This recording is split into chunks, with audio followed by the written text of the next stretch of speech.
Tim Hughes here. I'm the CEO and co-founder of delegating. With me today, I've got Paul Thornton, and we're going to be talking about leadership styles. What leadership style to use, or as we've titled the podcast, how to use the appropriate leadership style. Paul, I always ask this up front of all my guests. Please tell people where they can get hold of you. I am on LinkedIn. I normally publish an article, not an article, but some advice or guidance on leadership there each day. So that's probably the best way to see what I'm all about and what I'm advocating. Excellent. And you've got a new book out, haven't you, which is called Leadership Styles? Correct. Yep, I do. I just looked it up on Amazon. Mm-hmm. And how many books have you written? I've actually written 20 books. I enjoy writing, and I think it's fun. I look at it as a hobby, but I also use it in my professional career, and so I've done 20. Yep. 20. It's amazing. Yeah. I'm speechless, except though I'm not speechless. So leadership styles. What leadership styles are there? Explain to us what as I'm a leader. What styles can I use? Well, as you know, there are many different views on how many styles there are. I've seen some people advocate there's 8 styles, 10, 12, 15. I tried to boil it down to 3 basic styles, and those 3 are directing, discussing, and delegating. And I think that you and all leaders use all 3 styles every day. And matter of fact, in the same meeting, you're probably going to use all 3 styles. They're very simple and basic, but like most things that are simple and basic, it's challenging to apply them. Yes. But yeah, those are the 3 basic styles. Directing, you tell the person what to do, how to do it, when to have it done by. Discussing, you ask good questions like you're doing today. And delegating is you empower the person to take action and get it done on their own, make decisions, solve problems, get the job done. Because you talk about in terms of the different styles in your book. Mm-hmm. The example that you give in directing is your tennis coach, don't you? Mm-hmm. Yeah, my tennis coach directs me. I mean, he tells me what to do or what not to do, or what I need to emphasize, or where my feet need to be, or what I have to do regarding follow through. But he's very precise in exactly explaining what I need to do. Sometimes coaches videotape players and they have the player watch the videotape and they point out exactly what they're doing right and wrong and the changes they need to make. There's not a big discussion, it's pretty direct. Yeah. It's not like there's a discussion about it. Yeah. Yeah, no discussion, just this is what you got to do. That's one approach. Yep. Now, another approach could be you show the person the videotape and you say to them, what do you think you're doing well? What do you think you're doing right? What could you do to improve? So now you're engaging them in critiquing their own performance and coming up with some steps or actions they can take to be more effective. In delegating, I'll just follow through on this. Delegating, I might say to the person, matter of fact, I know a hockey coach who does this. The players have to watch a video of the game, the previous night's game, and the players got to identify one thing they did really well and one thing they need to improve on. So in essence, the coach is delegating to the players to, on their own, self-analyze and come up with, as I say, one thing they did well and one thing they could improve on. So all 3 approaches are appropriate in certain situations. Yeah. So in directing, you're kind of telling, aren't you? In discussing, you're asking, and in delegating, you're empowering. Right. Basically, that's the simple abbreviated form. Yeah. And I think what you talked about, there's also what you talk about in the book is reverse delegating. Yeah, that doesn't happen that often, but sometimes some employees learn to be very good at giving work back to their boss. They kind of say things like, you're really the expert on this, or you're really better than me, and you'll do a better job, and I really think you should do the task, et cetera, et cetera. And of course, as a manager leader, you don't want to be taking work back that you've properly delegated to someone else. So be mindful of that. I had a sales guy and an Italian sales guy working for me, and I gave him $1.5 million target, which was the target for pretty much all the salespeople. Hmm. And he said to me, he said, I understand that. He said, but I don't really want more than 1 million. So he said, I'm going to give 500,000 of it back to you. Yeah. Yeah. Getting out of a challenging goal is something people will try to give back to their supervisor or their boss. And, of course, you can't let that happen. You have to hold them accountable and keep the goal set where you want it to be. So we've got these three styles: Yep. directing, discussing, and delegating.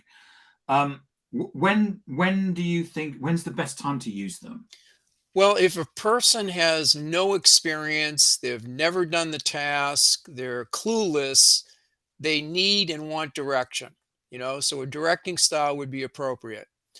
If the person's got some experience and some know-how, you want to have a discussion. What are they thinking about it? What's their thoughts? How do they think they should proceed? Um, Discussing also gets people to think. When you start asking questions, it forces people to think, formulate opinions, come up with their plan.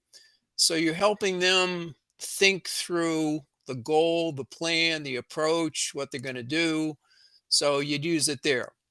If a person is really experienced, they've done the task, 28 times, they know what they're doing, or they can figure it out, you want to use a delegating style.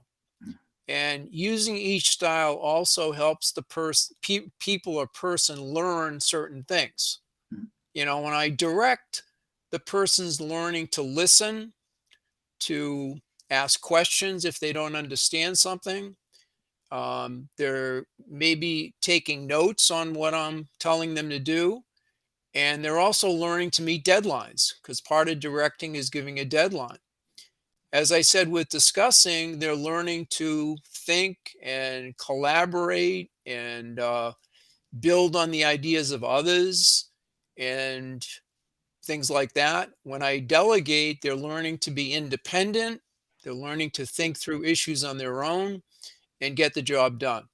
So each style you use when, depending on the person's experience and skills and knowledge relative to the task that they're doing.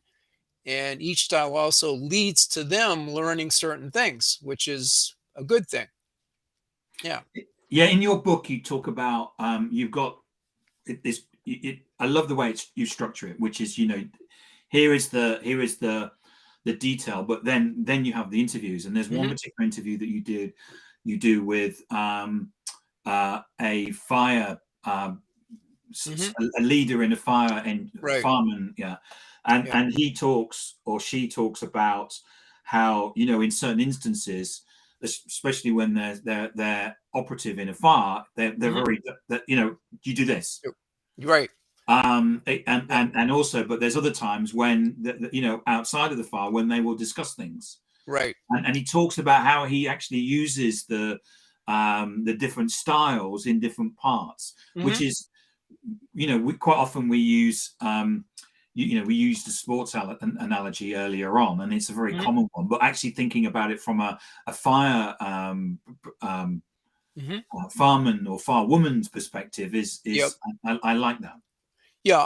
I think these three styles have a lot of applicability. As a parent, you use them as a Yeah. coach, teacher, leading a fire department. In an emergency situation, you want direction. You're not going to have time to have a meeting and discuss things and, collaborate. You want someone to say, okay, you do this, you do that, we got to do this next, blah, blah, blah. Lay out a plan very quickly, quick decision making, quick assignments, So that's a good example of where directing is very appropriate and needed. But then in other parts of the job, the fireman's job, where he's back at the office, so to speak, and working with his team, he might be having a discussion on different techniques they can use, or lessons learned from the last fire they just put out, or last Mm. emergency they just dealt with. What did we do well? What could we improve on?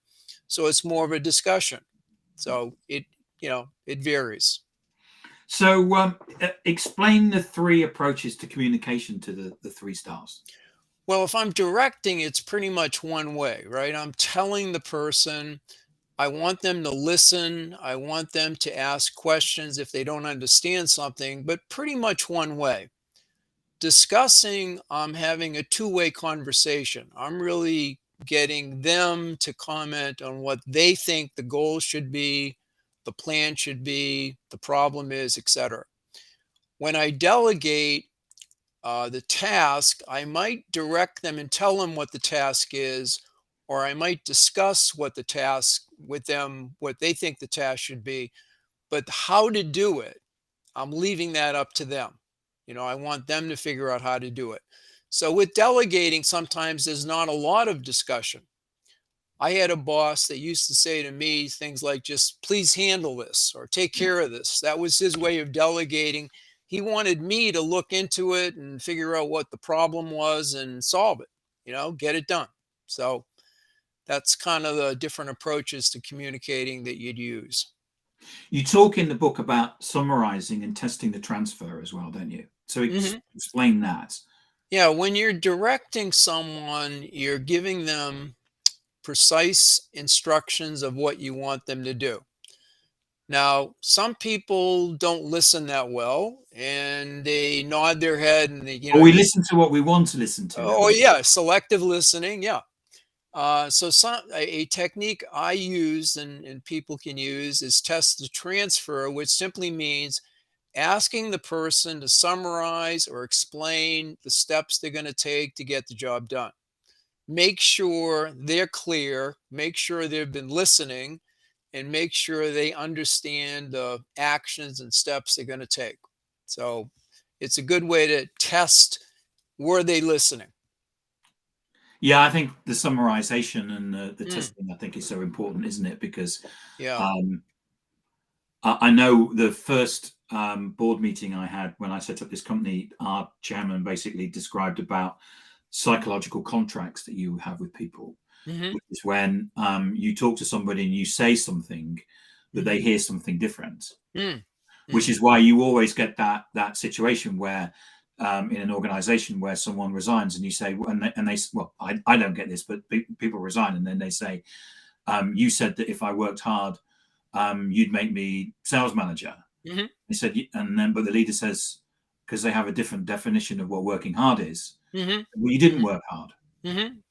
Yeah. And so you get this, we have this thing in communication, isn't it, where you say something Yeah. and I will hear something completely different. Absolutely. Communication breakdowns they happen all the time. So making sure you're both clear on what the goal is and steps to be taken and deadlines and all that's really important. Yeah. So what about feedback and the timing of discussions with people? Um, Well, I think you always want to, make sure the person's open. Is this a good time to give someone feedback? Um, if generally the sooner after an event you give the feedback, the better. It's fresh in the person's mind. Um, but timing is very important. If someone's emotionally upset and really not in a good place, that's probably not a good time to sit down and have a discussion of their performance and what they can do differently and how to improve, et cetera, et cetera. So timing's important. And then when you give feedback, I think you need to be very precise on what they did and what the consequences were. and what they could do, or what changes they could make and improve the consequences. So all of that needs to be factored in. And again, you can use any one of the three styles. You can just tell the person blah, blah, blah, or you can have a discussion. What do they think? Or you can delegate, have them go off and think about their performance and come back to you with their assessment of what they did and what they could do differently to improve. Yeah, I remember when I was in corporate, there was a culture of, if when it came to the annual review, Hmm. it was you were in control of it, Hmm. and it was like, so what do you want to do for the next 5 years? Okay, so is there a training need? But it was you that was empowered to do that. Hmm. But that was also, if you've got, I don't know, anything like 10, 11 reports, you don't want to be taking that on as an extra thing as a leader, do you? You want to, in effect, delegate that out and get the person to come. They get what they want, Hmm. but you don't have to do it. Yeah, you want them, I mean, it's their career, right? You want them to put some thought and effort into it and come into you with, here's what I think I'd like to do and why. Here's what I think I'm qualified for. Here's where I need to grow some new skills or develop some new skills. Yeah, you want them to be the owner of their career and the longer term career goals that they have, you know? Mm. And I've had people come into my office for a performance review and they're saying to me, well, what do you think I should do in 5 years? And I always throw the question back at them, well, what do you want to do in 5 years? What's your goal? Yeah, So I think that's important. yeah. So we're talking about these leadership styles, but also talking about goal setting. So how do we, when we're setting goals, how do we use these three leadership styles? Well, all managers and leaders do set goals, and that's an important part of the job. Again, directing style, I simply tell the person, here are your goals for the next 6 months. Sales manager might say to the salesman or saleswoman, you got to sell XYZ and do this and that. And here they are. No discussion, no big issues around it, just here they are. You could use a discussing approach. What do you see as your goals for the next 6 months? And why? What's your thinking on that? And how are you going to achieve those? And blah, blah, blah. Or And what do delegating. you need? What resources do you need? Yeah, what resources do you need to make that happen?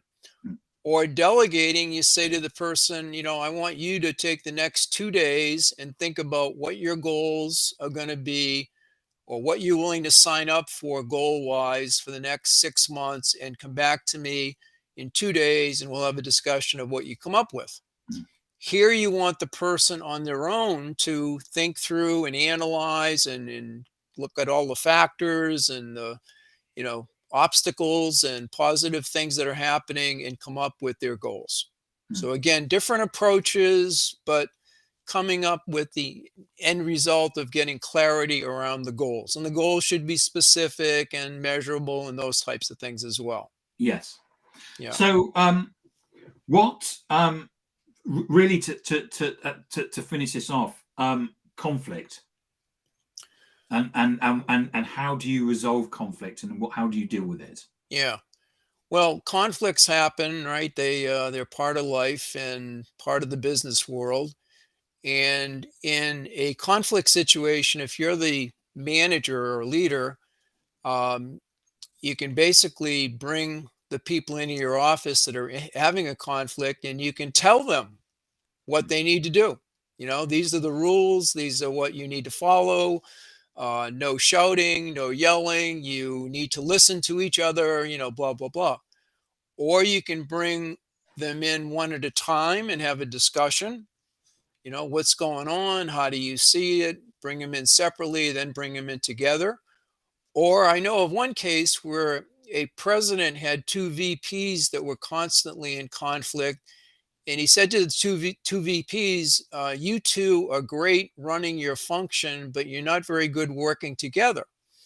you need to go off and figure out what changes are you going to make to be more collaborative and work better together and have fewer conflicts.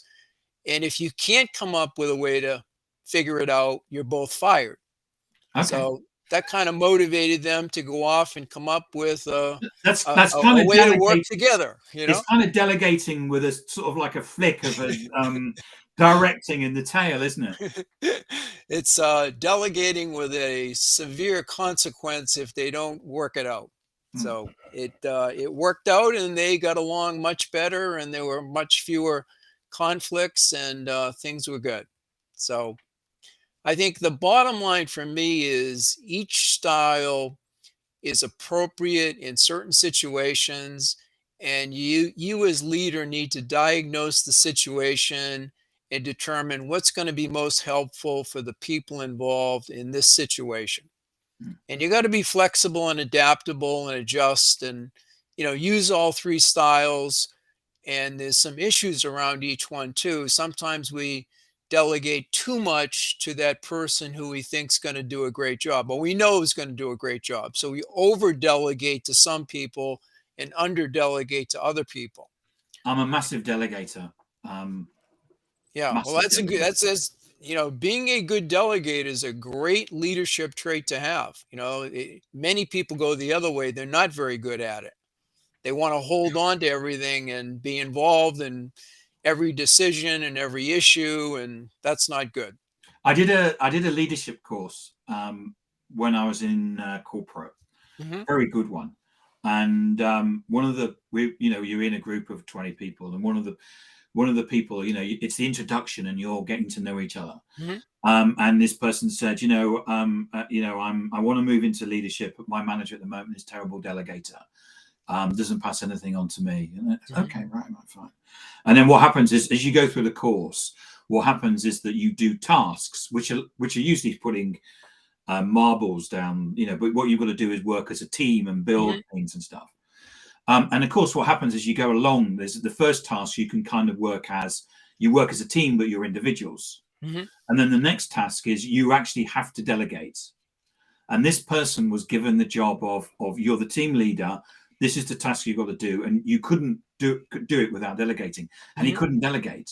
Hmm. And Yeah. he actually ended up at the end of it and said, I've realized it's not my manager that doesn't know how to delegate, it's me. Yeah. Yeah. Yeah. Yeah. A lot of people I found, I was in corporate training for a number of years, and uh, many people like to blame their boss for just about everything and anything. And I kept going back to, well, you run a group and you can do a lot with your group. You have a lot of influence on your group. So don't keep blaming your boss. Don't be a victim. Take responsibility and make it happen. So you're I, I, right. I totally agree, Paul. You got to, in life, you've got to take some responsibility for yourself. Absolutely. Paul, thank you so much for coming on and talking about this. I've read your book, Leadership Styles. I loved it. Really, really good. And I've just checked; it is on Amazon. It And is. yes, it is. So, remind people where they can find you. Again, you can find me on LinkedIn.